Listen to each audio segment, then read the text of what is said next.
Está no ar. Gente que fala. Gente que fala. Tem texto e direção geral do jornalista Fausto Camunha. Gente que fala. Reúne de segunda a sexta-feira formadores de opinião para discutir as principais notícias do dia. Gente que fala. Tem o selo de qualidade APCOM. Olá, olá! O programa Gente que Fala está começando pela UltV, a TV da internet, também pelas redes sociais, nossos perfis no Instagram, no Facebook, o nosso canal no YouTube, está tudo no ar, está tudo ligadinho para você acompanhar essa nossa jornada de hoje, quarta-feira, com reapresentação também a partir das 10 da noite pela Rádio Cultura AM 990, de Dois Córregos e para mais 20 cidades da região centro-oeste, no interior paulista. Pela próxima hora, a gente quer você aí, curtindo, comentando, compartilhando a nossa transmissão, interaja, faça perguntas aos nossos entrevistados de hoje pelo 973350038, mais uma vez, 973350038. Eu sou o Mauro Friesman, quarta-feira, como eu falei, por aqui o espaço nesse dia sempre aberto para os nossos assuntos relacionados com a saúde, com o bem-estar e com o comportamento, então a gente vai escalar aqui o nosso time de especialistas para essa conversa de hoje. Ana Caroline Almeida da Silva, ela é fisioterapeuta, pesquisadora do Núcleo de Pesquisas e Inovação em Organ-on-a-Chip e Engenharia de Tecidos da Universidade de Brasília. Ana Caroline está em Fortaleza para essa conversa com a gente. Tudo bem? Tudo bem, obrigada pelo convite. É um prazer estar aqui.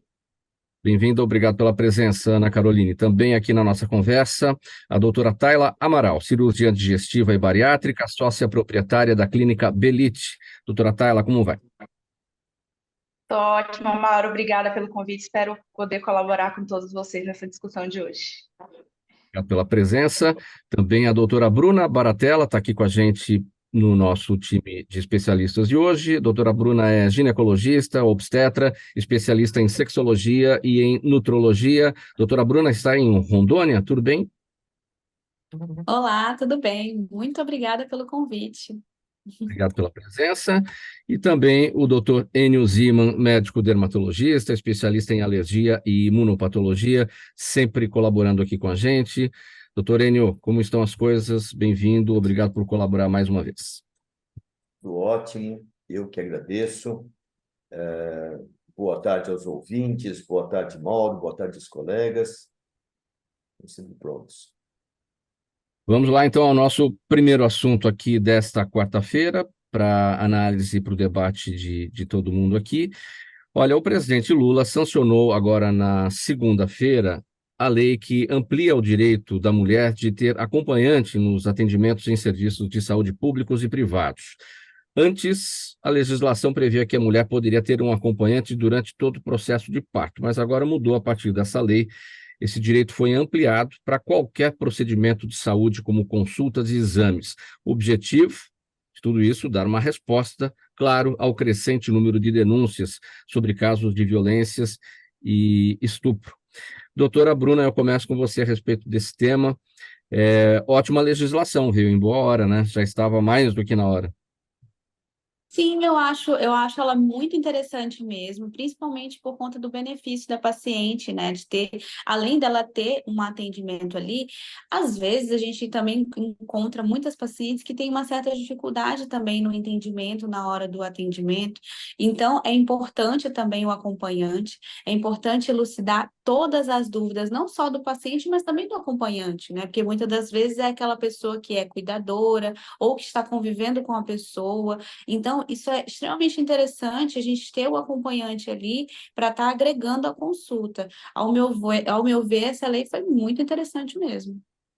Agora, isso vem, na verdade, para formalizar, né? Porque a mulher, quando vai a uma consulta, naturalmente, quando pode, enfim, leva um acompanhante. Não havia um impeditivo em relação a isso. Mas é que agora temos uma garantia, né?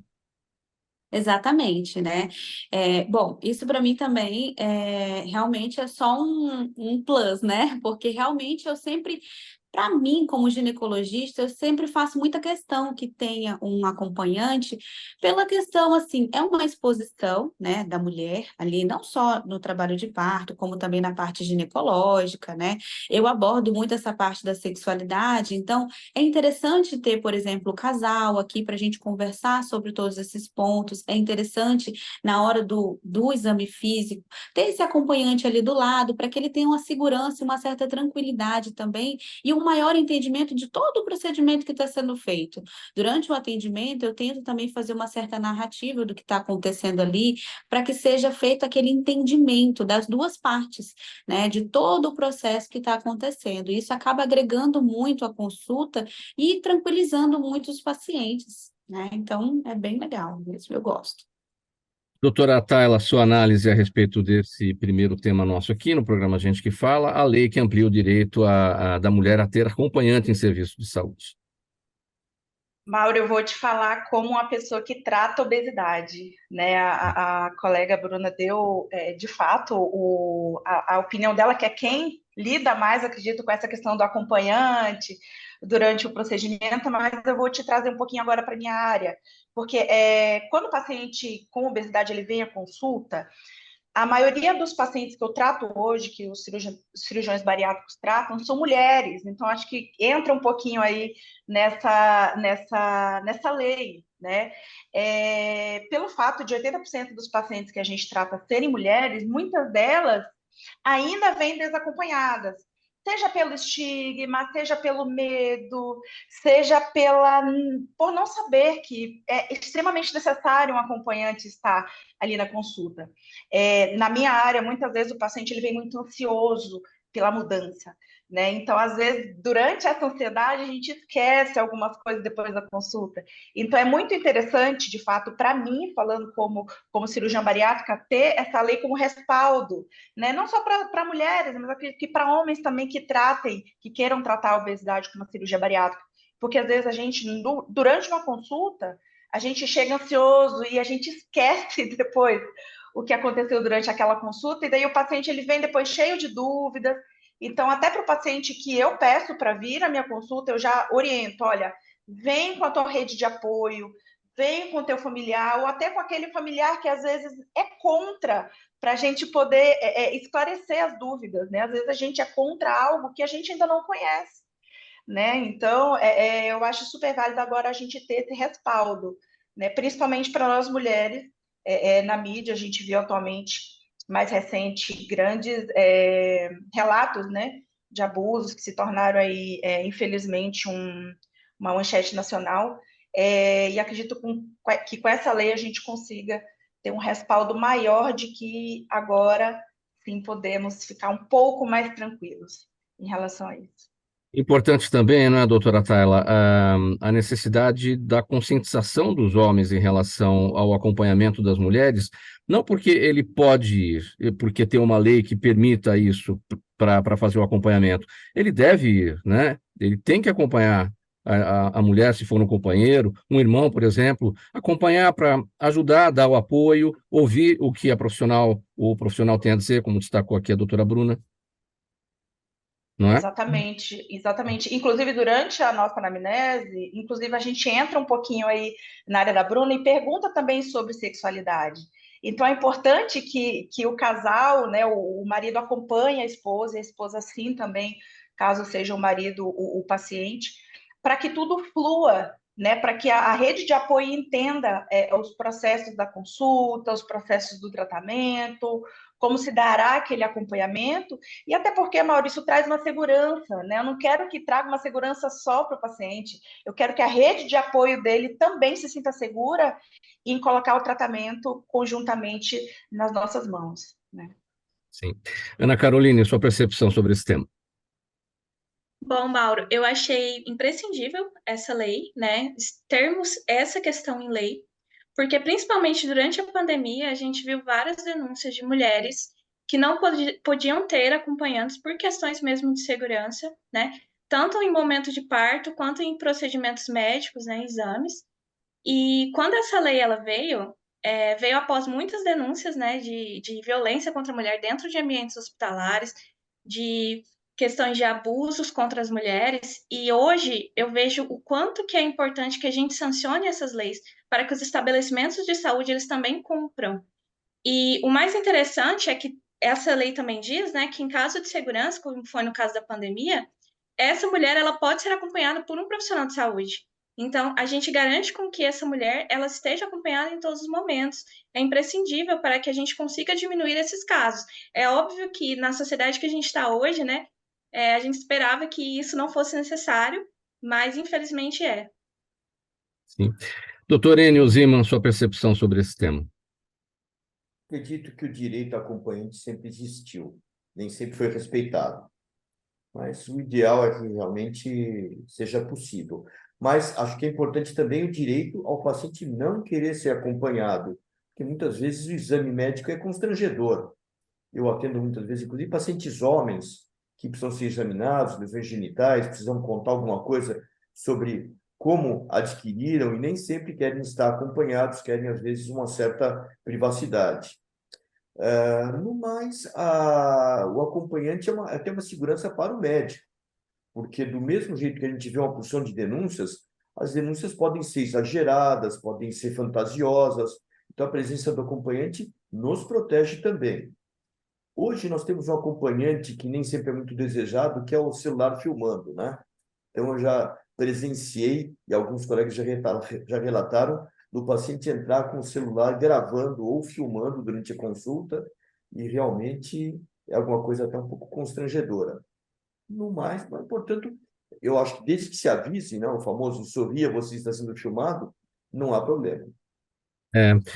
Na mão inversa, como você disse, não é, doutor Enio, também faz todo sentido o direito do não acompanhamento. Na sua área, né, na dermatologia, também há bastante exposição, dependendo da situação, né? Então, claro, o paciente tem direito à privacidade e pode não querer o acompanhamento também, né? É nesse sentido, né? Verdade. Eu vejo, por exemplo, no momento que o homem se dirige, por exemplo, a um exame de próstata, por exemplo, ele pode não querer ser acompanhado. Acho que tem esse direito também, né? Sim. Muito bem. Programa Gente que Fala, edição de quarta-feira por aqui. Sempre os assuntos da saúde, do bem-estar e do comportamento, pela Altivia TV da internet, pelas redes sociais, Instagram, Facebook, o nosso canal no YouTube. Está tudo no ar para você acompanhar essa nossa transmissão. E também com retransmissão à noite, a partir das 10 horas, pela Rádio Cultura AM 990, de Dois Córregos, que transmite para 20 cidades da região do Centro-Oeste paulista. Vamos agora, então, ao nosso próximo assunto. Vamos falar sobre a cirurgia bariátrica, né, gente? Que atualmente é o método mais eficaz para o controle da obesidade. O procedimento tem o objetivo não apenas de reduzir a gordura corporal, mas também de controlar as diversas doenças provocadas pelo excesso de peso.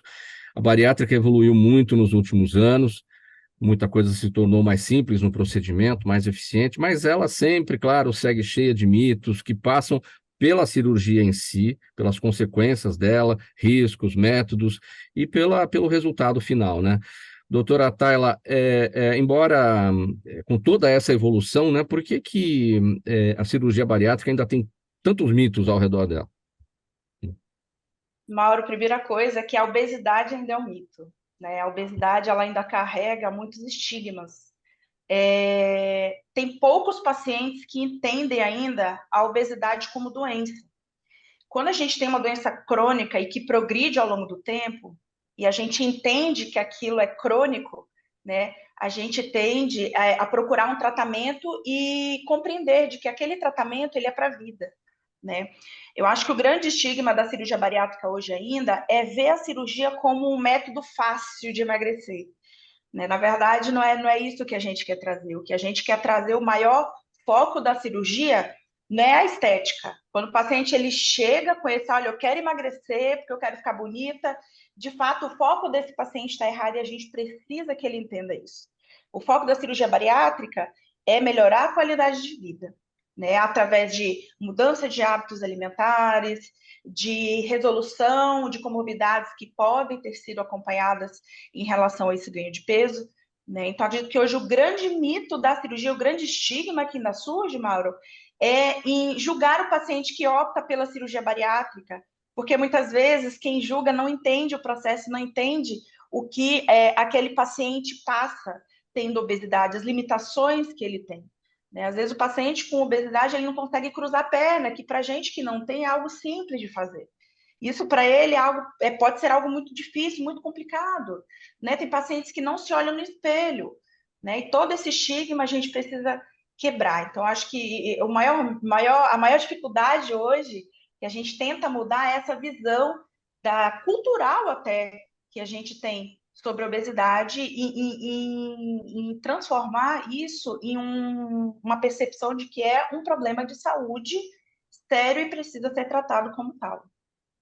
A cirurgia bariátrica evolui a passos largos, né? Sempre tem uma novidade, não é, doutora Tayla? Eu destaquei aqui na abertura, na introdução do nosso assunto, que ela ficou, por conta da tecnologia, evidentemente, o procedimento se tornou mais simples, mas longe de ser uma cirurgia simples, ou seja, as coisas ficaram mais facilitadas porque a tecnologia permite isso. Mas é um trabalho complexo, interdisciplinar, envolve muitas outros profissionais aí para o atendimento no pós-cirurgia. Isso é sempre muito importante deixar bastante claro, né?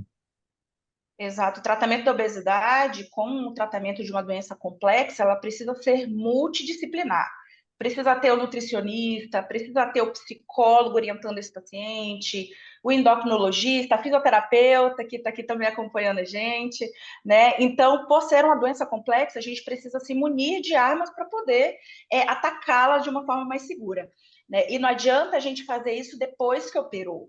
A gente precisa fazer esse preparo antes do paciente operar, porque a gente precisa fazer que ele entenda também, que ele tenha essa perspectiva de que a cirurgia ela não vai fazer todo o trabalho por ele, vai precisar ter a parte do paciente.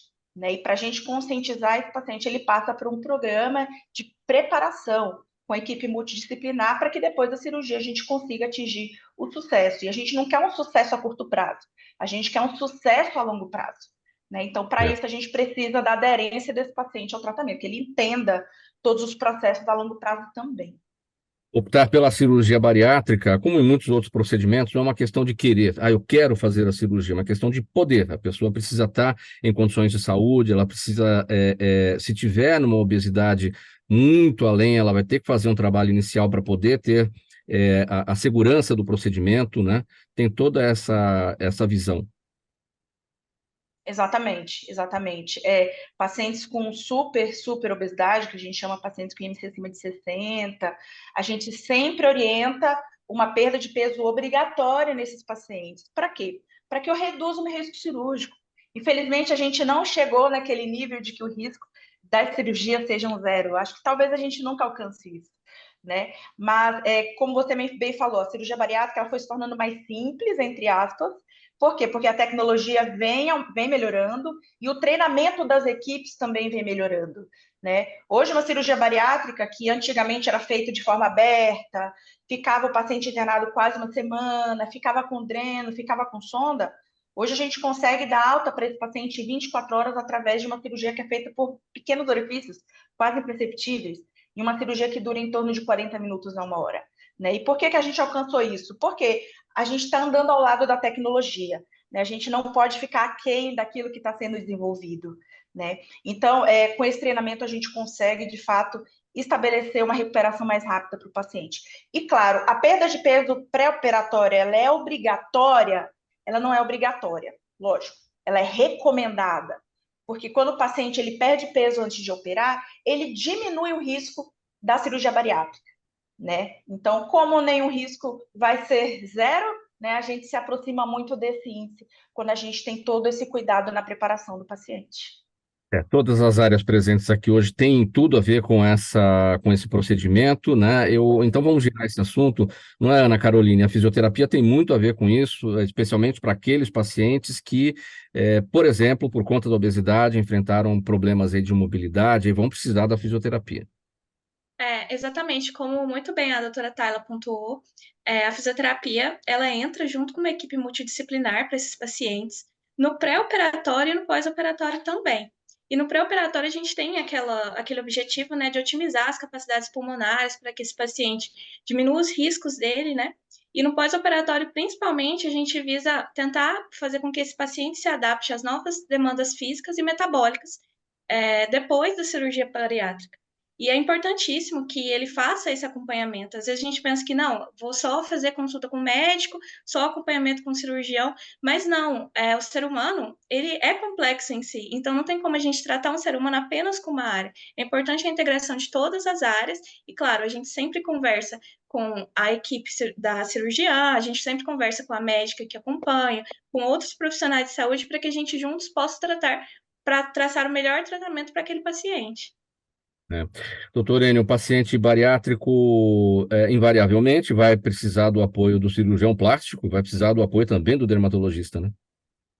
É uma técnica fantástica que realmente vem evoluindo muito. Eu acompanhei bastante essa evolução de épocas que ela não era tão satisfatória para uma época que realmente ela se tornou um instrumento imprescindível, inclusive nos casos para tratamento da síndrome metabólica, que são alterações de pressão arterial, de glicemia e coisas bastante graves e que podem levar o paciente realmente a uma situação clínica bastante de risco, muito mais risco do que a própria cirurgia. E o importante sempre é a hora de se indicar a cirurgia, antes que o paciente chegue em uma condição ruim para a cirurgia. Então, nesse ponto é importante, e o dermatologista, assim como o cirurgião plástico, entra na parte de recuperação da parte cutânea, da sobra de pele, que vem a ocorrer sempre. Doutora Bruna, em relação à sexualidade do paciente bariátrico? Sim, em relação à sexualidade, eu sempre falo que a sexualidade ela ainda é um tabu, né? E quando a gente leva em consideração, a doutora até pontuou alguns pontos em relação a isso, em relação à obesidade, não poderia ser diferente.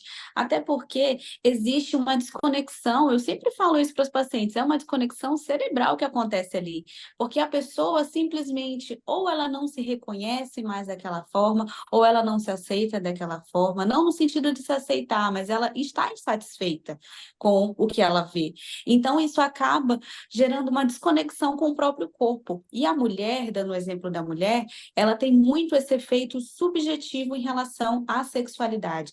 O homem não, o homem ele é muito mais objetivo, o que leva a gente a pensar que quando ele tem alterações de sexualidade, ele está muito relacionado com os fatores, com os fatores hormonais, né? Porque ele faz um processo que a gente chama de aromatase, ele tem um aumento da gordura abdominal ali, e isso faz com que ele faça uma produção de um hormônio nada legal, no sentido da sexualidade, que acaba bloqueando esse efeito.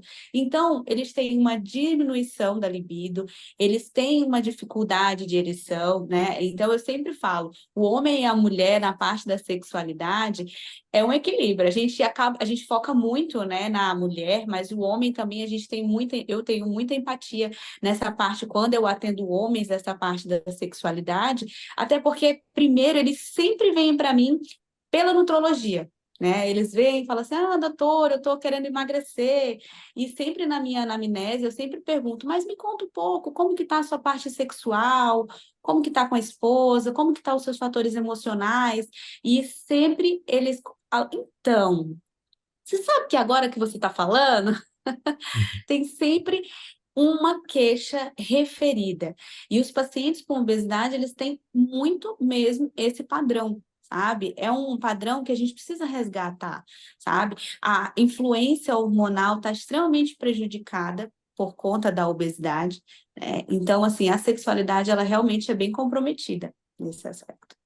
Doutora Tayla, como é que está o acesso hoje do paciente bariátrico, ou do paciente obeso, na verdade, ao tratamento bariátrico? E como é que está isso no setor público? Mauro, hoje tem-se uma campanha no SUS que acaba direcionando esses pacientes para tratamento em relação à obesidade. Porém, a gente sabe todas as dificuldades que o SUS enfrenta, de acesso, de continuidade de tratamento, e como a cirurgia bariátrica ela depende de uma rede complexa, de uma rede multidisciplinar, isso se torna um pouco mais arrastado. Existe, né, tem-se o programa de cirurgia bariátrica no SUS, porém, no geral, ele é um programa um pouco mais demorado para que se alcance a cirurgia. tá? Alguns dados recentes para quem está nos assistindo, em torno de 1 a 2% apenas dos pacientes que têm indicação de cirurgia bariátrica conseguem operar, né? E isso levando em consideração não só pacientes da rede pública, mas pacientes também da rede privada, né? Isso mostra ainda que o nosso atendimento, o nosso alcance em relação à cirurgia bariátrica, ele é muito pequeno perto dos pacientes que necessitam desse tratamento, porque a cirurgia bariátrica é um tratamento, né? Então, a gente ainda tem essa dificuldade do paciente que depende da rede pública alcançar esse serviço de uma forma mais breve. Às vezes, tem pacientes que acabam falecendo na fila, esperando a cirurgia bariátrica, por conta do tempo de espera para que aconteça esse procedimento, né? Então, acredito muito que ainda precisamos avançar em políticas públicas de acesso a tratamento para pacientes com obesidade, de forma a encurtar esse tempo de tratamento, né, de alcance à cirurgia bariátrica, né, para a gente minimizar aí até tempos de internação hospitalar. Se a gente for colocar na ponta do lápis os gastos, os custos que um paciente com obesidade tem hoje no serviço público de saúde, talvez a gente mudasse um pouco esse panorama, porque, de fato, é um custo elevadíssimo para a rede pública.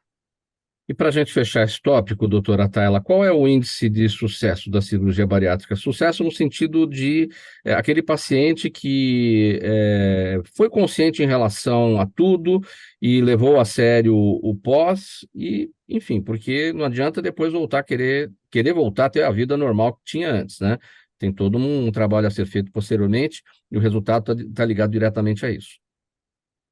Exatamente, eu sempre brinco assim que a responsabilidade a gente começa a dividir com o paciente desde a primeira consulta, né? Eu brinco que 50% é o procedimento cirúrgico, é a alteração anatômica que a gente faz no trato gastrointestinal, e 50% é a aderência do paciente ao tratamento. Então a gente precisa dividir essa responsabilidade, porque não adianta eu fazer uma mega alteração anatômica se o paciente come errado no pós-operatório, né? E o que a gente quer com a cirurgia bariátrica, além de, lógico, mudar todo o panorama hormonal, né, que tem no corpo do paciente, é fazer com que ele entenda de que ele não pode voltar com os velhos hábitos, né? Quando o paciente ele entende que eu preciso mudar minha dieta, eu preciso fazer uma atividade física, eu preciso tomar as minhas vitaminas no pós-operatório, o índice de sucesso da cirurgia é elevado acima de 85%.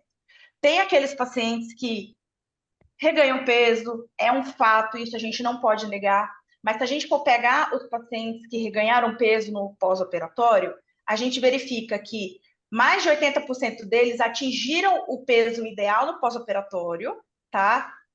E depois acabaram reganhando peso por falhas alimentares e falta de acompanhamento multidisciplinar, tá? O que só reforça a nossa posição de que a obesidade é uma doença complexa e ela precisa de um tratamento a longo prazo. Assim como um paciente que tem hipertensão toma sua medicação lá todos os dias, vai no cardiologista, o paciente com diabetes toma o seu hipoglicemiante e vai no endocrinologista anualmente, o paciente com obesidade ele precisa entender que também é uma doença crônica e precisa ser acompanhada como tal.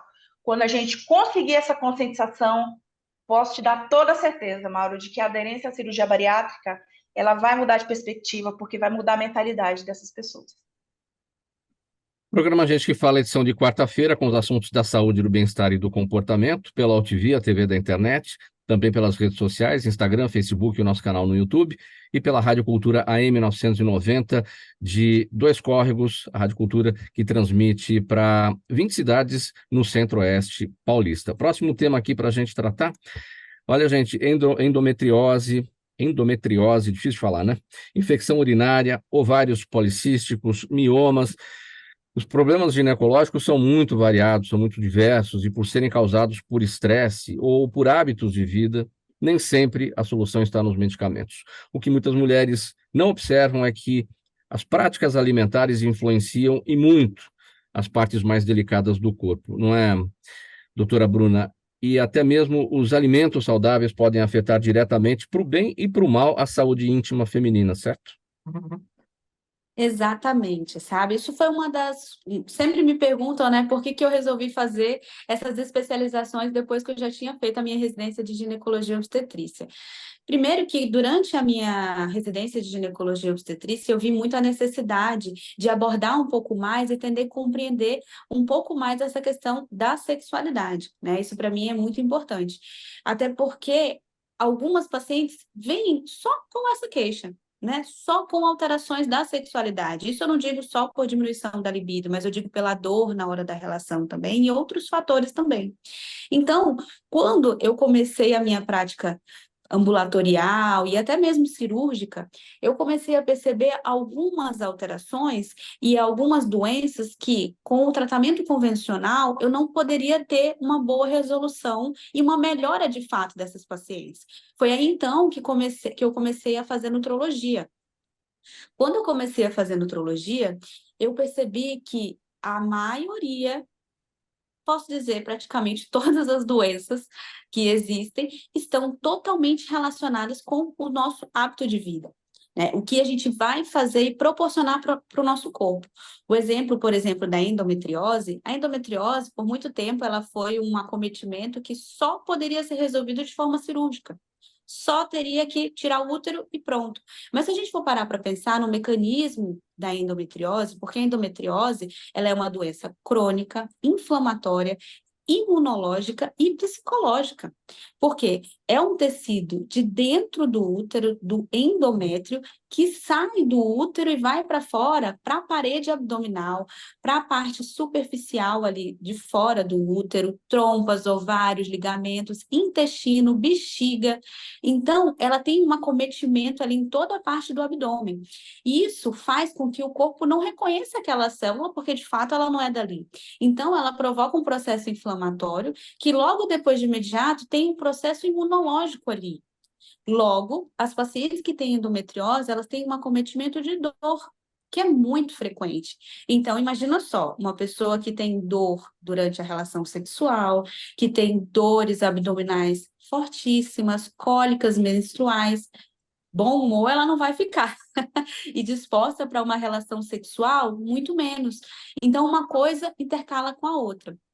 E, por se tratar de uma doença inflamatória, os alimentos inflamatórios, eles prejudicam e pioram o quadro. Então, as minhas pacientes, eu sempre falo para elas, eu falo assim, olha, eu vou te passar toda uma reposição, uma melhora do estilo de vida, porque se você não melhorar a sua alimentação, eu não consigo ter nem 50% da sua melhora. Então, eu entro com as reposições orais, venosas e tudo mais, e também entro com a mudança de estilo de vida, que para mim é extremamente importante, desde o exercício físico aos hábitos alimentares, para diminuir o processo inflamatório sistêmico do corpo dela. E aí sim poder entregar mais qualidade de vida. Então, elas têm uma melhora, assim, absurda. E eu sei quando elas comem errado, porque elas chegam falando, olha, doutor, eu senti uma dor aqui a mais. Eu falo, como que tá a alimentação? Então, elas acabam comendo um pouquinho errado. Agora, um ponto importante para a gente abordar aqui, que é o que eu destaquei, a falta de observância das mulheres em relação a práticas alimentares, com relação aos próprios alimentos saudáveis. Não é porque o alimento é saudável que ele não vai causar inflamação e piorar a situação, não é isso? Exatamente. Eu sempre tento explicar de uma forma mais simples para as pacientes qual que seria a diferença para ficar mais fácil para elas se alimentarem. Então, eu falo assim, olha, tentem descascar mais e abrir menos. Quanto menos vocês abrirem pacotes, menos inflamadas vocês vão ficar. Porque alimentos em conserva, por exemplo, eles são extremamente inflamatórios, entendeu? Alimentos ricos em glúten, péssimo para paciente, com o exemplo da endometriose. Mas, por exemplo, você falou, por exemplo, da candidíase. Paciente com candidíase ou com candidíase de repetição, se comer muitos alimentos com derivados de leite, glúten e açúcar, péssimo. Então, assim, a gente tem que selecionar e melhorar esse hábito de vida com alguns alimentos específicos. Sabe? Então, eu tento dar não sou nutricionista, né? Mas a parte da nutrologia me proporcionou muito esse feeling de orientação e também encaminhar muito para as nutricionistas para a gente poder fazer um acompanhamento, inclusive multidisciplinar dessas pacientes. Sim. Bom, o caminho para isso tudo é a paciente procurar a nutrologia, né? A parte médica, não a nutricionista diretamente que é responsável por desenvolver o programa alimentar, mas procurar a parte médica. Isso, exatamente. Eu sempre oriento da seguinte forma: as pacientes elas chegam para mim, elas têm um diagnóstico, né? A gente começa a fazer um plano terapêutico. Nesse plano terapêutico, a gente começa a fazer literalmente um plano em relação a como que a gente vai abordar essa paciente, como que a gente vai fazer os passo a passo desse tratamento, desse plano terapêutico. As pacientes, um exemplo que a gente estava falando agora há pouco da candidíase de repetição. Eu explico para ela a importância, como que faz a replicação do fungo, como o intestino dela vai influenciar no acometimento dessa doença. Então, tudo isso, mais a medicação prescrita pelo médico e a orientação dela ir para um acompanhamento para fazer o plano alimentar, vem na sequência, né? Aí vem a importância, importantíssima, assim, de todas as minhas pacientes, do acompanhamento nutricional para fazer o plano alimentar. Muito bem, a gente vai dar uma parada agora. Programa Gente que Fala, edição de quarta-feira com os assuntos da saúde, do bem-estar e do comportamento. Mensagem do nosso apoiador aqui no intervalo e a gente volta em seguida com mais assuntos para análise e debate dos nossos especialistas. Até já. Toda ação estratégica de sucesso tem um componente fundamental, um instituto de pesquisas ético, rápido e preciso. Afinal, é ele que vai fornecer informação confiável, sem achismos e palpites. E isso, numa época de mudanças rápidas e repentinas, é fator crítico de sucesso. A Orbis é um instituto de pesquisas que une precisão e confiabilidade estatística com a mais alta tecnologia de pesquisas do mercado.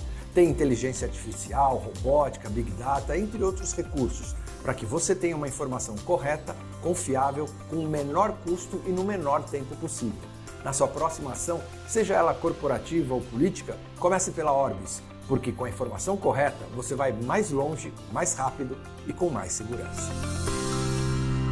Estamos de volta ao programa Gente que Fala no ar pela AltV, a TV da internet, também pelas redes sociais, Instagram, Facebook, o nosso canal no YouTube, está tudo no ar para você acompanhar essa nossa jornada de hoje, quarta-feira, e nesse espaço sempre os assuntos da saúde, do bem-estar e do comportamento. Temos também a retransmissão do programa Gente que Fala, a partir das 10 da noite, pela Rádio Cultura AM 990, em Dois Córregos, interior paulista. Na verdade, para toda aquela região de Dois Córregos, 20 cidades ali localizadas no centro-oeste paulista. Vamos falar aqui sobre o próximo assunto. Olha, no futuro, a tecnologia poderá até imitar o funcionamento dos órgãos para salvar vidas. Vejam só, um estudo em desenvolvimento busca elaborar dispositivos simuladores de órgãos vitais do corpo humano, como rim, intestino e coração, para ajudar no desenvolvimento de suas respectivas funções.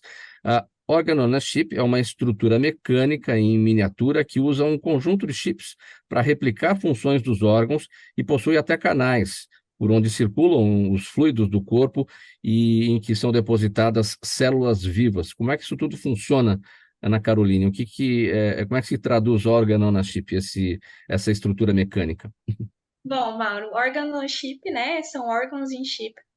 É uma tecnologia que ela vem se consolidando há muito tempo, mas que ela começou a ganhar uma força realmente em meados de 2010, quando a União Europeia ela começou a determinar que alguns cosméticos eles não poderiam mais utilizar testes com animais para que ele pudesse, né, ser distribuído amplamente para a população.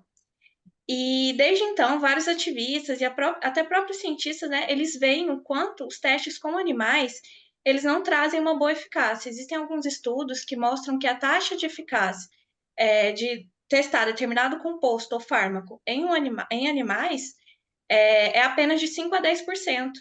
E então a gente começou a se questionar, a sociedade começou a se questionar, os cientistas começaram a se questionar. Poxa, se essa taxa de eficácia para prever como que um determinado fármaco, produto, ele vai se comportar no corpo humano é tão baixo, por que a gente ainda utiliza ensaios com animais? Então, os órgãos on-chip eles surgiram, né, dentre essa principal necessidade da gente tentar trazer ensaios que trouxessem mais segurança e pudessem ser mais previsíveis em relação a estudos farmacológicos e também equipamentos médicos. Então, John Ingber, lá em Harvard, ele começou mesmo a fazer essas tecnologias ir para frente, e ele publicou o primeiro estudo relacionado a células pulmonares, né? E aí, desde então, vários cientistas eles vêm aprimorando essa tecnologia para que a gente consiga fazer outras replicações de outros tipos de células e tecidos, como rim, tecido cardíaco e por aí vai. E hoje o nosso núcleo de pesquisas aqui da Universidade de Brasília, que é o Núcleo Organochip da UNB, que ele é coordenado pela professora doutora Suélia Rosa, a gente está criando uma plataforma nossa, né, personalizada, para analisar feridas do tipo do pé diabético. Essa temática, ela é estudada pela professora Suélia, pelo núcleo de pesquisas há um bom tempo, mais ou menos desde 2010, e desde 2010 para cá, a gente desenvolveu, né, ela principalmente desenvolveu um equipamento, o RAFA, que hoje está passando por aprovação Anvisa, que teve ensaios clínicos randomizados que mostraram sua eficácia para a cicatrização de feridas crônicas, e vendo a necessidade de testes de equipamentos e testes farmacológicos mais voltados para essa questão da úlcera diabética, a gente está desenvolvendo essa plataforma, né, o nosso núcleo de pesquisas, e vamos tentar ver o que a gente consegue aí de avanços nessa área. Pacientes já são submetidos a essas pesquisas da Universidade de Brasília? Eles já podem colher os resultados disso? Ainda não. Na verdade, o organochip, o que ele é? Ele é uma estrutura, né, bem parecida com o chip, onde ele conta com câmaras e microcanais em escalas nanométricas, onde a gente pega um pouco de cultivo, a gente cultiva tecido ali dentro, pode ser linhagem primária ou secundária, né? E a partir dali a gente vê como que aquele metabolismo, como que aquele determinado tecido ele vai se comportar lá dentro. E com isso a gente consegue modelar doenças e consegue também modelar uma medicina personalizada. Então, pacientes que não são responsivos a determinado fármaco. A gente pode pegar um pouco de cultura de células daquele paciente, cultivar dentro do chip e ver como é que ela vai agir. Por que não está acontecendo isso? Que a gente esperava. E qual a expectativa de finalização desses estudos, seja no Brasil, aí pela Universidade de Brasília, ou até fora, já para aplicação mesmo nos pacientes e poder cada um colher os resultados de toda essa ciência? Bom, atualmente ainda existem leis que não consideram, principalmente aqui no Brasil, que não consideram o organochip ainda como um método alternativo que pode ser utilizado amplamente. Então, o nosso núcleo de pesquisas ele é bem inovador nessa questão. Lá fora, a FDA está tentando fazer alguns ensaios com as plataformas organochip, tendo alguns sucessos relacionados à mesma substituição, né, de testes com animais e possivelmente ou diminuição ou substituição de testes com humanos. A nossa expectativa é que a nossa plataforma, né, com tecnologia nacional, ela possa suprir essa necessidade que a gente tem hoje de testes com animais, reduzir ensaios clínicos e trazer mais respostas, não somente aplicação para pé diabético, como para outras patologias também. Dá para prever qual é a área da medicina que melhor vai ter resultado, que vai ser mais impactante? A área da cardiologia, a área da gastroenterologia, enfim, a nefrologia, quem é que mais pode obter sucesso com essa tecnologia? Claro, depois que tudo estiver mais desenvolvido e com as devidas autorizações. A gente acredita que basicamente todas as áreas, porque assim, existem grupos, né, pesquisadores mundiais que estudam a parte renal, que estudam a parte cardiológica e por aí vai. E o mais interessante é isso, que cada chip, geralmente ele tem um design específico, porque aquele tecido ele tem características específicas. Então quando a gente coloca dentro do ambiente tridimensional da microfluídica, a gente tem que replicar aquele determinado tecido com as suas próprias características. Então, a gente acredita que basicamente todas as áreas da medicina podem ser, sim, beneficiadas com esse tipo de estudo, com esse tipo de plataforma, e com isso a gente consegue avançar na questão de translação, né, que é tirar um determinado fármaco, determinado composto ou medicamento da bancada dentro da universidade para que ele possa ir para a população que mais precisa. Então, hoje em dia, no país, existem estudos que mostram que esse processo de translação, ele demora cerca de 14 anos. Então, demora 10, 14 anos e vários bilhões de reais para que um determinado novo fármaco possa estar dentro de uma prateleira de farmácia e ir para a população.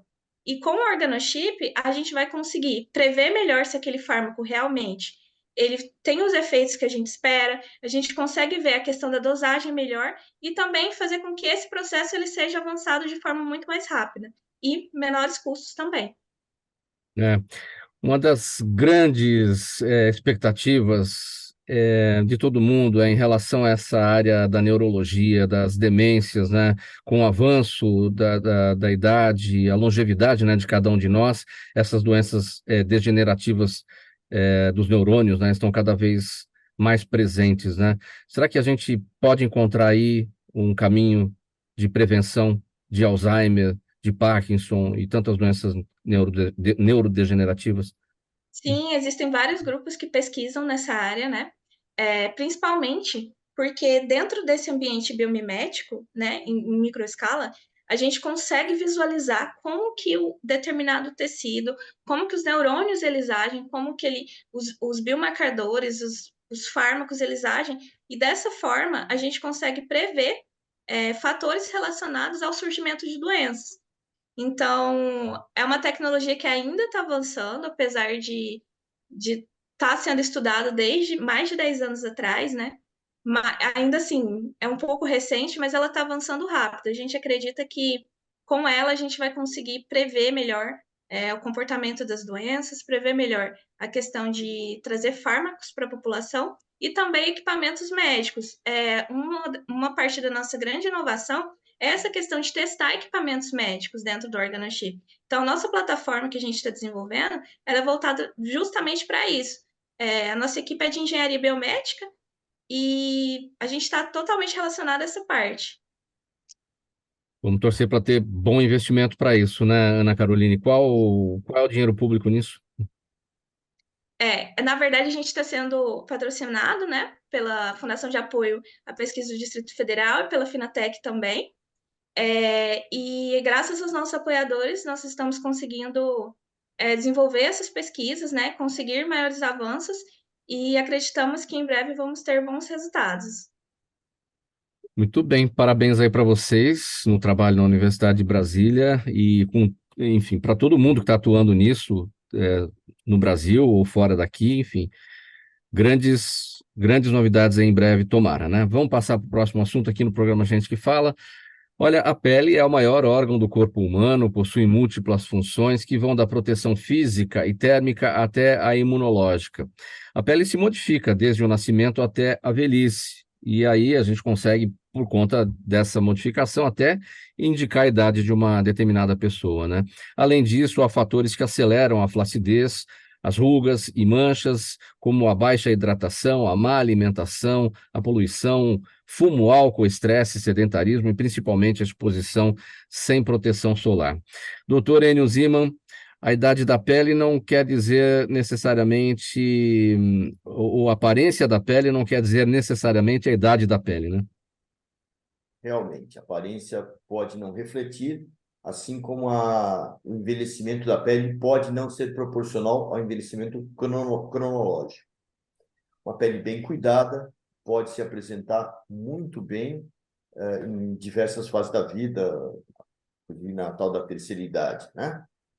A pele da gente ela é complexa, ela é composta por células queratinizadas e por anexos, onde entram as unhas, cabelos, e realmente esse conjunto faz com que a gente, observando uma pessoa, a gente faça uma espécie de uma avaliação da fase da vida que essa pessoa se encontra.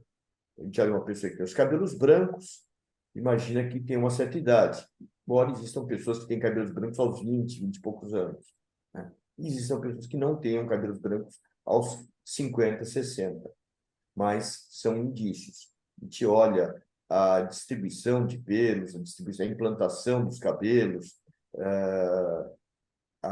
o brilho da pele, o viço da pele, que é muito influenciado pela quantidade de colágeno que ela possui, e a gente avalia.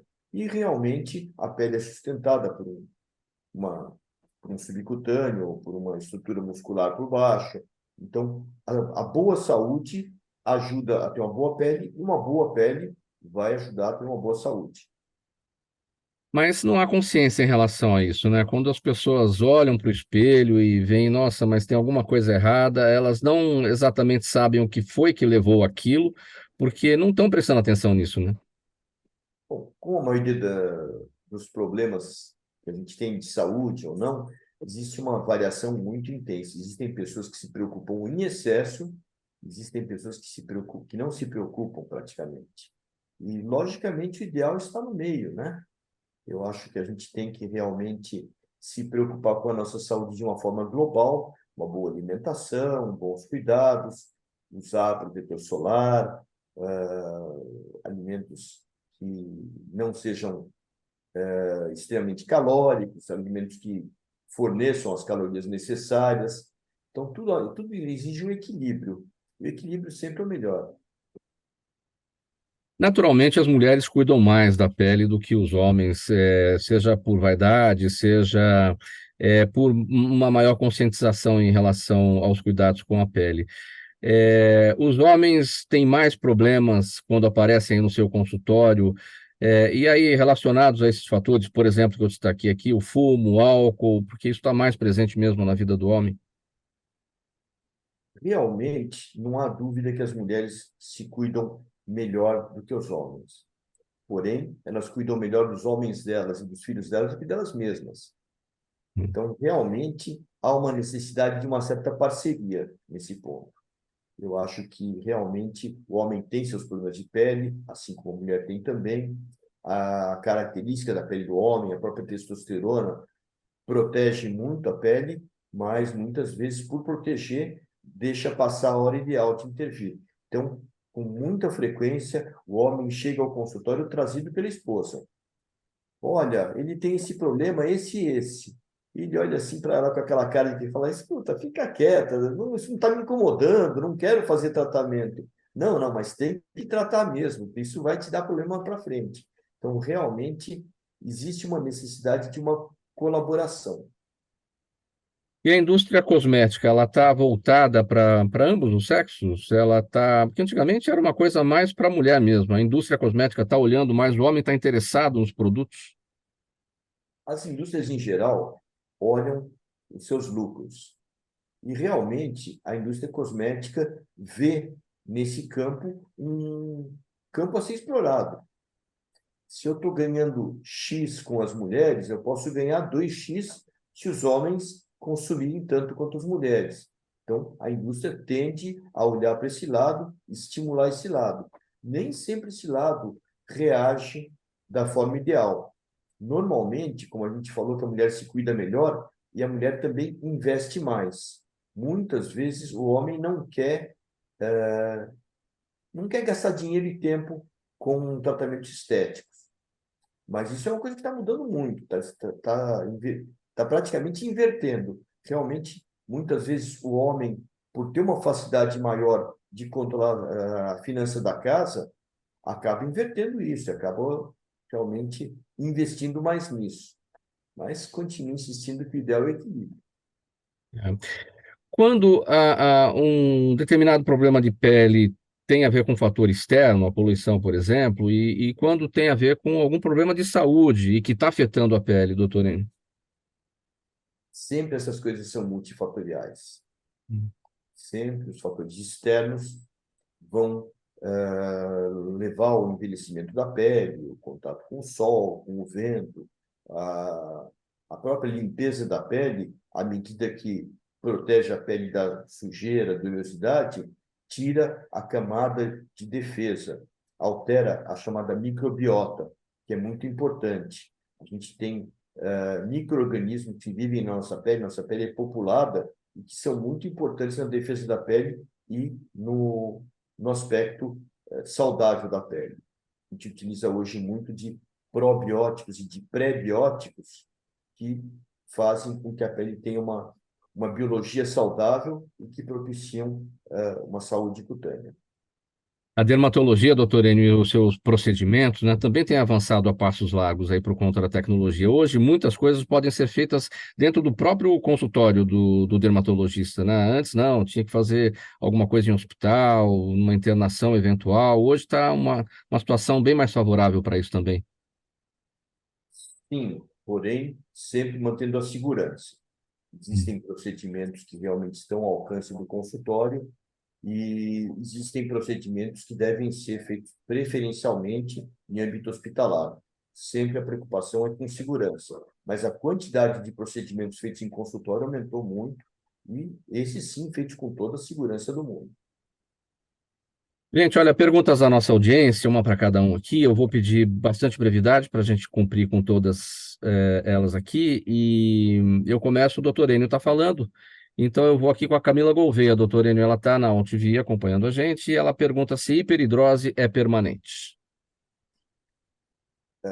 Quando a gente fala em hiper é mais do que o normal. Então, ela pode se normalizar com tratamentos, com a idade. Existem procedimentos para tratamento da hiperidrose, que são procedimentos desde clínicos até cirúrgicos, e ela tem tratamento, então não posso dizer que ela seja permanente. Doutora Bruna, a Patrícia Gonçalves está no Instagram acompanhando o programa, gente, que fala, ela quer saber até que ponto os alimentos considerados afrodisíacos são um mito. Olha, eu sempre falo assim, eu gosto de alguns alimentos, né, que eu recomendo, até porque eu tenho pacientes que são um pouquinho relutentes à reposição hormonal de cara, né? Mas eu sempre explico para elas que existem alguns que podem agregar, mas nunca vão substituir a terapia em si. Sempre são consideradas como terapias complementares. Um exemplo que a gente tem é o tribulus terrestre.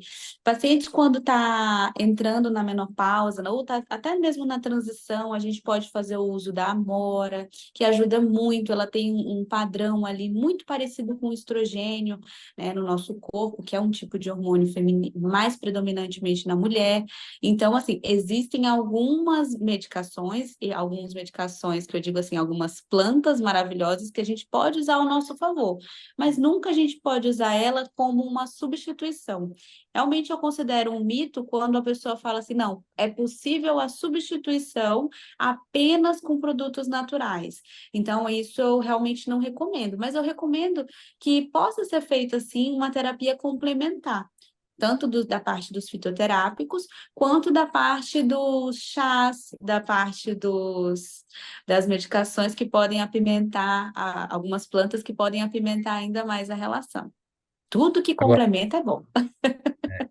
esses elementos complementares, eles ganham ajuda também, né, do próprio psicológico, né? A pessoa, a partir do momento que ela, né, eu estou usando aqui alguma coisa, um plus, né? Então, o psicológico acaba ajudando também, né? Exatamente. Lembra que a gente conversou até da parte da subjetividade.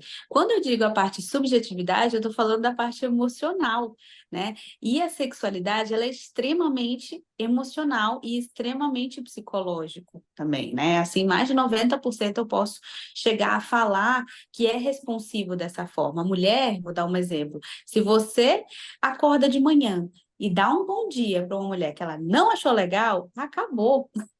É calça jeans, não tem jeito, entendeu? Então, isso é uma coisa que a gente tem que levar em consideração. Por quê? Porque é a subjetividade, é a delicadeza, entendeu? O homem talvez ele esqueça, né? Mas a mulher, ela fica ali, ela é mais subjetiva. E quando a gente associa esses fatores emocionais com a parte fitoterápica, com os extratos e as partes naturais, a gente tem uma ajuda também, mas não tem como substituir outras ferramentas de tratamento.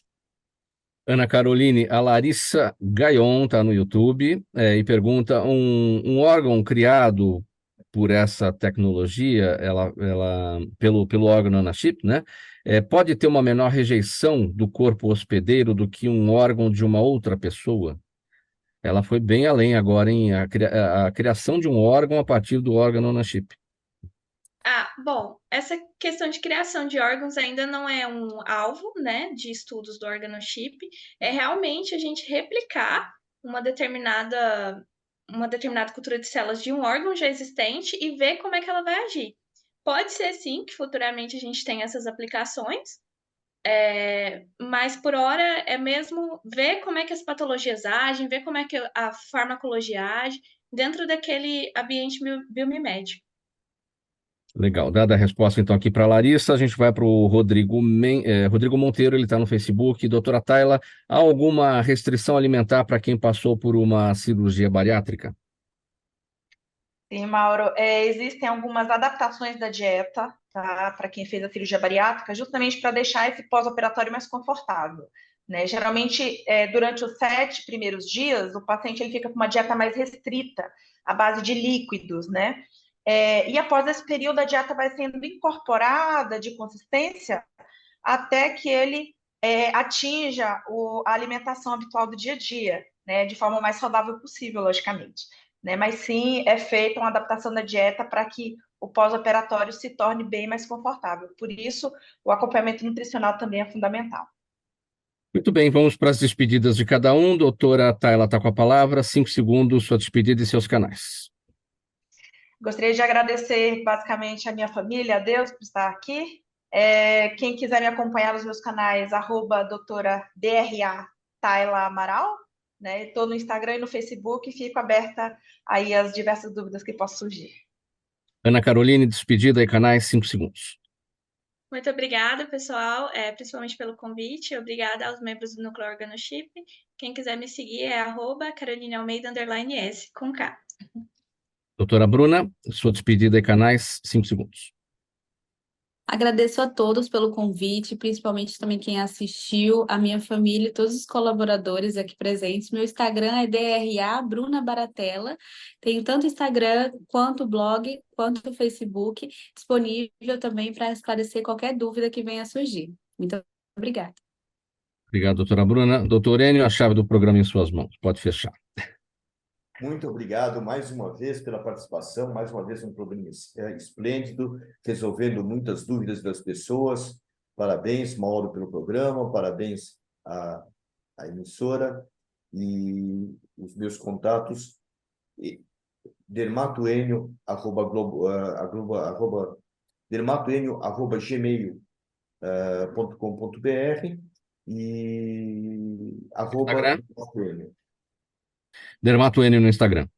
Dermatoenio no Instagram, perfeito.